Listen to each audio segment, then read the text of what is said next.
अस्सलाम वालेकुम। अॼु मां हिकिड़ी हीअ नंढड़ी ख़ुशी तव्हां सां शेयर करे रही आहियां।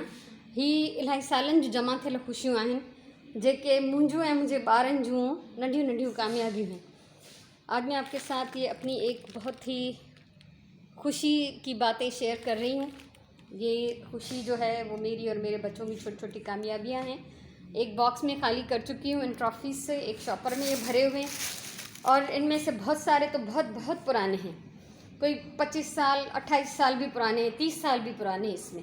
तो बहुत सारों की जो है ग्लू खुल गई है, अलग हो गई ये। जैसे इसको मैंने अभी यहाँ पे ग्लू से चिपका के रखा हुआ है, ठीक है। सो हिननि जा दॿा पुराणा थी विया आहिनि, बारिश जो असरु थी वियो आहे हिननि ते, ऐं हीअ ॾिसो हीअ खुली विया आहिनि हिननि तां। सो मां हिननि सभिनी खे ॿीहर सेट कंदमि ऐं तव्हां सां शेयर कंदमि। इन सबको मैं सेट कर रही हूँ, इनको जिसको रिपेयर की ज़रूरत है, जोड़ने की ज़रूरत है, जोड़ रही हूँ और उसके बाद में आप लोगों के साथ उसको शेयर करूँगी। त मुंहिंजी दिलि चाहियो त मां हिन कबट में रखी रही आहियां हिननि खे साफ़ करे जोड़े। छो त जॾहिं खां असां हिन घर में शिफ्ट थिया आहियूं त मूं ये बॉक्सेस खोलिया ही कोन्हनि। जब से 1.5 साल हो गया हमें अपने इस घर में आए हुए, तो मैंने ये डब्बे खोले ही नहीं थे और कबट जो है मेरा खाली है। सो तव्हांखे ॾेखारियां थी हिन पासे। हीअ हिते मुंहिंजो शेल्फ आहे हिकिड़ो, हिन जा ही शीशे जा ताक़ आहिनि। सो मूं हिन खे साफ़ु करणु शुरू कयो आहे ऐं कुझु शयुनि खे मूं हुते रिपेयर करे रखियो आहे। बाक़ी मां सेटिंग करण खां पोइ तव्हां सां इहो शेयर कंदमि त नंढिड़ियूं नंढिड़ियूं कामयाबियूं मुंहिंजे ॿारनि जूं कहिड़ियूं आहिनि।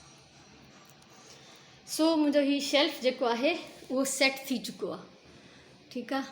हीअ आहिनि कामयाबियूं मुंहिंजे बच्चनि जूं, कुझु मुंहिंजूं ऐं असांजी महिनत जो ही रिज़ल्ट आहे। हाणे ही प्राइमरी क्लासनि खां वठी यूनिवर्सिटी लेवल ताईं मुंहिंजे ॿारनि जा cups, trophies, gold medal, silver medal. सो ही जीअं मुंहिंजी वॾी धीअ जो आहे ऐं ही मुंहिंजो आहे, ही मूंखे ही सुरहान जो आहे ऐं पोयां ही मूंखे मिलियो स्कूल मां स्काउट टीचर जे लाइ। ऐं हीअ ट्रॉफ़ी शायदि 6 क्लास में मुंहिंजे पुट खटी हुई, नंढी वारी। हीअ वॾी वारी 9th क्लास में मुंहिंजी धीअ खटी हुई बैतबाज़ी ते। मूंखे यादि आहे त छोकिरनि जे मुक़ाबले में छोकिरा तक़रीबन 150 शेयरनि ते खुटी पिया ऐं मुंहिंजी धीअ खे 350 खां मथे शेयर यादि हुया। सो बैतबाज़ी कॉम्पिटिशन हुयो। हीअ मुंहिंजी वॾी धीअ जो आहे, सुरहान वफ़ाई। ऐं उन खां पोइ हिन में ॾिसो, हीअ मूंखे मिलियो 2006 में KFC वारनि जे तरफ़ां टीचर्स कॉन्वेंशन थियो त सिंध लेवल ते मूंखे बेस्ट टीचर जो अवॉर्ड मिलियो, सर्विस एक्सीलेंस अवॉर्ड। उन खां पोयां बि आहिनि ऐं हीअ मूंखे मिलियो हो PTI वारनि जे तरफ़ां हार्ड वर्किंग वूमेन जो 2015 में। उन खां अलावा हीअ शायदि 4-5 क्लास में नंढी ट्रॉफ़ी मुंहिंजे पुट खटी हुई, जंहिंमें हाणे ज़ंग बि लॻी वियो आहे। हीअ क्लास 1 में मुंहिंजे वॾे पुट खटी, पोयां कुझु मुंहिंजियूं आहिनि, कुझु सुरहान जूं आहिनि। ऐं हीअ गोल्ड मेडल आहे वॾे पुट जो ज़ेबिस्ट मां अचीव कयल, नंढे जो सिल्वर आहे, सिल्वर मेडल ज़ेबिस्ट मां। हीअ मुंहिंजी धीअ जो आहे गोल्ड मेडल ज़ेबिस्ट मां। सो उन खां अलावा हिते ही ॿिया बि घणेई आहिनि। हीअ क्लास 1 जो आहे मुंहिंजे पुट जो, पोयां कुंड में जेको आहे उहो क्लास 2 जो आहे शायदि। सो हीअ नंढियूं नंढियूं कामयाबियूं आहिनि। मुंहिंजो पुटु चवंदो आहे, तारिक नंढो पुटु आहे मुंहिंजो, चवंदो आहे अम्मी हाणे ही पुराणियूं ज़ंग लॻल ट्रॉफ़ीज़ बि तव्हां रखी वेठा आहियो, तो इन्हनि जो छा कंदो तव्हां, छो रखियूं अथव। मेरा बेटा छोटा कहता है कि फेंक दें अब ये प्लास्टिक की ट्रॉफ़ी छोटी सी, ये मेटल की ट्रॉफ़ी पता नहीं कौन सी क्लास में उसने जीती थी, कहता है फेंक दे। मैंने कहा नहीं बेटा, तुम्हें नहीं चाहिए लेकिन मुझे चाहिए, क्योंकि ये मैंने अचीव किए थे, ये मैंने जीते थे, ये मैंने मेहनत की थी अपने बच्चों पे। तो वो कहता है कि अगर ये नहीं होता, अगर मैं ये कप नहीं जीतता तो क्या मैं आज इस मकाम पे नहीं होता। तो मैंने उसको कहा कि ये कप जीते थे तभी इस मकाम पे हो। तो ॿार जॾहिं कुझु अचीव कंदा आहिनि, कुझु खटींदा आहिनि न मुक़ाबले में, त पोइ हुननि खे जेको आहे हिकिड़ो हुननि में कॉन्फिडेंस डेवलप थींदो आहे।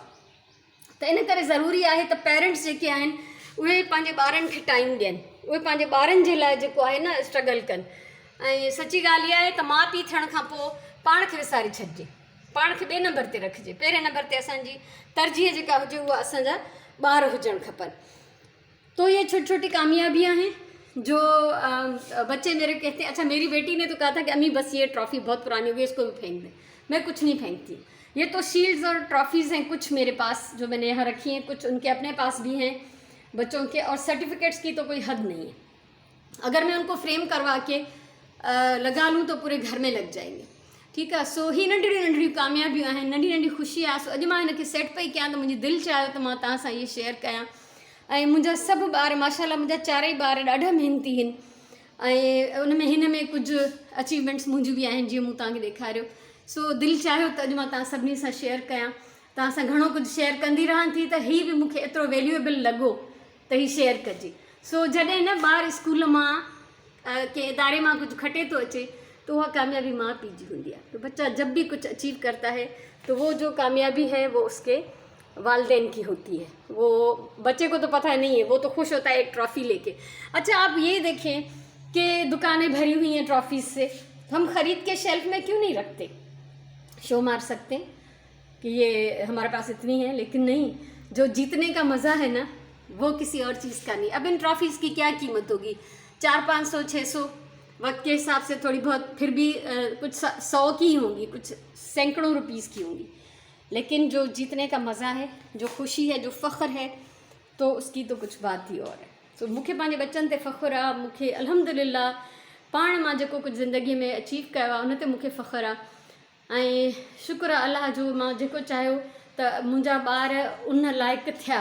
ऐं हीउ नंढो वॾो पुटु मुंहिंजो जॾहिं ही क्लास 1 में ही खटे आयो, हिकिड़ी 2 जी अथसि, हिकिड़ी 3 जी अथसि। अॼु उहो माशाल्लाह मिलिट्री अकाउंट्स डिपार्टमेंट में सीनियर ऑडिटर आहे। नंढो जेको तारिक आहे, जंहिंजूं ही नंढड़ियूं नंढे हूंदे जूं कामयाबियूं आहिनि, उहो सिटी बैंक में हिते कमु करे थो कराची में।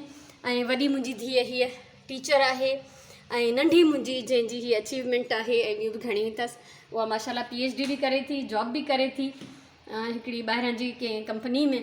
सो माशाल्लाह अल्हम्दुलिल्लाह मुंहिंजी महिनत रंग लातो आहे। सो मूं चाहियो त मां तव्हां सां शेयर कयां त तव्हां मूंखे ॿुधाइजो ज़रूरु तव्हांखे कीअं लॻो। छो त शायदि तव्हां मां को इंस्पायर थिए। इन नंढी नंढी शयुनि जी अहमियत हूंदी आहे। मूं इहो बि ॾिठो त माण्हुनि जे घरनि में ॿार इन्हनि ट्रॉफ़ीज़ सां खेॾंदा रहंदा आहिनि। बच्चे खेलते रहते हैं, ट्रॉफ़ीज़ इधर उधर लुढ़क रही होती हैं। क्यों? यही तो जो है रिकॉर्ड है, ये हिस्ट्री है। ये आप बच्चे बड़े होंगे तो देखेंगे कि आपने उन पर कितनी मेहनत की थी। तो इन जे लाइ ज़रूरी आहे त पंहिंजे बच्चनि खे जी हौसला अफ़ज़ाई कयो। तव्हांखे शायदि लाइट जो हिन में थोरो मसइलो थींदो हुजे, छो त मुंहिंजो दरवाज़ो खुलियो पियो आहे टेरिस वारो। ऐं अल्हम्दुलिल्लाह जेको चाहियोसीं उन खां घणो हासिलु कयोसीं। असांजी औकात न हुई, असांखे अलाह एॾो नवाज़ियो आहे। सो ही कामयाबियूं, ही नंढियूं नंढियूं ख़ुशियूं, ही नंढियूं नंढियूं प्यार भरियूं जेके आहिनि मुंहिंजूं यादूं हिन शेल्फ में मूं जमा कयूं आहिनि। ऐं कॾहिं थी सघंदो त मां सर्टिफिकेट्स बि तव्हां सां शेयर कंदमि, जेके कॾहिं सिंगिंग में, कॾहिं ड्रामनि में, तकरीरुनि में, स्पोर्ट्स में, मुख़्तलिफ़ मुक़ाबलनि में जेके मुंहिंजे ॿारनि खटियूं आहिनि। सो ख़ुशि हुजो, आबाद हुजो। अलाह तव्हांखे हमेशह जेको आहे एतिरो हौसलो हिमत ॾे, पंहिंजे बच्चनि खे चङे नमूने सां पालियो। इंशाअल्लाह वरी कंहिं कम जी वीडियो सां मिलंदासीं। पंहिंजी ॿोलीअ सां प्यारु कयो, पंहिंजे बच्चनि सां मोहबत कयो, उन्हनि ते महिनत कयो, पंहिंजे टाइम जो सही इस्तेमालु कयो। इंशाअल्लाह वरी मिलूं था। तेसिताईं अल्लाह वाही।